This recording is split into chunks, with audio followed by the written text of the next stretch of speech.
যাদের নামাজ পড়ার সময় দুনিয়াবি চিন্তা মনে আসে বা নামাজে অমনোযোগী তৈরি হয়, তারা ভিডিওটি শেষ পর্যন্ত দেখার অনুরোধ রইল। হযরত আলী রাদিয়াল্লাহু তাআলা আনহুর কাছে একজন ব্যক্তি এসেছে। তখন লোকটা বলল, হুজুর, আমার নামাজে মন বসে না। নামাজে দাঁড়ালে আমার দুনিয়াবি নানা চিন্তা আসে। হুজুর, আমার এই নামাজ কি আল্লাহ তাআলা কবুল করবেন? তখন হযরত আলী রাদিয়াল্লাহু তাআলা আনহা বলেছেন, না, তোমার নামাজ কবুল হবে না। তখন লোকটা মনে অনেক কষ্ট নিয়ে চলে যাচ্ছেন। এমন সময় রাসূল সাল্লাল্লাহু আলাইহি ওয়াসাল্লাম এসে হযরত আলী রাদিয়াল্লাহু তাআলা আনহুকে জিজ্ঞাসা করলেন, ইয়া আলী, আপনার কাছে লোকটা কেন এসেছিল? এসে দেখি মন খারাপ করে চলে গেল। কেন, কি হয়েছে, আমাকে বলুন। তখন আলী রাদিয়াল্লাহু তাআলা আনহু বলেন, তিনি আমার কাছে জানতে এসেছেন যে নামাজে দুনিয়াবি চিন্তা আসলে নামাজ হবে কিনা। আমি বলেছি, না, তোমার নামাজ কবুল হবে না।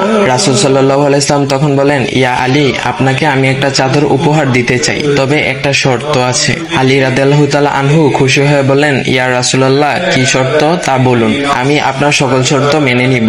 বুঝতেই তো পারছেন রাসূল সাল্লাল্লাহু আলাইহি ওয়াসাল্লামের চাদর বলে কথা। তখন রাসূল সাল্লাল্লাহু আলাইহি ওয়াসাল্লাম বললেন, ইয়া আলী, আপনি যদি এই মুহূর্তে 2 রাকাত নামাজ একনিষ্ঠভাবে পড়তে পারেন দুনিয়াবি সকল চিন্তা দূর করে, তাহলে আমি আপনাকে সেই চাদরটি উপহার দেব। আলী রাদিয়াল্লাহু তাআলা আনহু বলেন, এটা তো সাধারণ ব্যাপার। আলী রাদিয়াল্লাহু তাআলা আনহু তখন নামাজে দাঁড়িয়ে গেলেন আর তিনি নামাজ পড়তে শুরু করলেন। এমন সময় তার মনের মধ্যে শুধু ভাবনা চিন্তা আসতে শুরু করলো, আচ্ছা, আমাকে যে রাসূল সাল্লাল্লাহু আলাইহি ওয়াসাল্লাম যে চাদরটা দিবেন, সেটা কি ফাতিমার চাদর নাকি রাসূল সাল্লাল্লাহু আলাইহি ওয়াসাল্লামের? আচ্ছা, চাদরখানা দেখতে কেমন হবে? এই বিভিন্ন বিষয় নিয়ে ভাবতে লাগলেন। তিনি ভুলে গেছেন যে দুনিয়াবি চিন্তা নামাজে আনতে রাসূল সাল্লাল্লাহু আলাইহি ওয়াসাল্লাম নিষেধ করেছেন। এর মধ্যে আলী রাদিয়াল্লাহু তাআলা আনহুর নামাজ পড়া শেষ। আলী রাদিয়াল্লাহু তাআলা নামাজ শেষ করে রাসূল সাল্লাল্লাহু আলাইহি ওয়াসাল্লামকে বলতেছেন, ইয়া রাসূলুল্লাহ, আমি আপনার শর্ত মেনেছি, এখন আমাকে চাদরখানা উপহার দেন।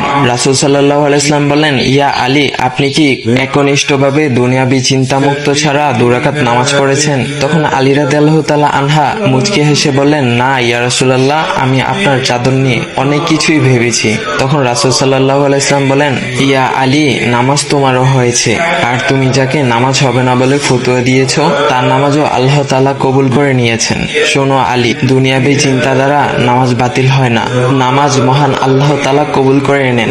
সকল ফরজ নিয়ম কানুন মেনে নামাজ পড়লে নামাজ হবে ইনশাআল্লাহ। তবে আমাদের সকলের উচিত নামাজ আদায় করার সময় একমাত্র আল্লাহকে স্মরণ করে নামাজ আদায় করা। নামাজে দাঁড়ালে দুনিয়াবি চিন্তা মাথায় আসে, এটা শয়তানের একটা ফাঁদ। আল্লাহ তাআলা আমাদের সকলকে শয়তানের কুমন্ত্রণা থেকে হেফাজত রাখুক এবং সঠিকভাবে মনোযোগের সাথে নামাজ আদায় করার মতো তৌফিক দান করুক। সবাই বলি আমিন। চাইলে ভিডিওটা আপনি অন্যদের কাছে শেয়ার করতে পারেন, এতে অন্যদের ভুল ভ্রান্তি গুলো দূর হবে। তো গাইস, এমন ইসলামিক ভিডিও পাওয়ার জন্য ভাইয়ের আইডিটা ফলো করে দিয়ে যাও।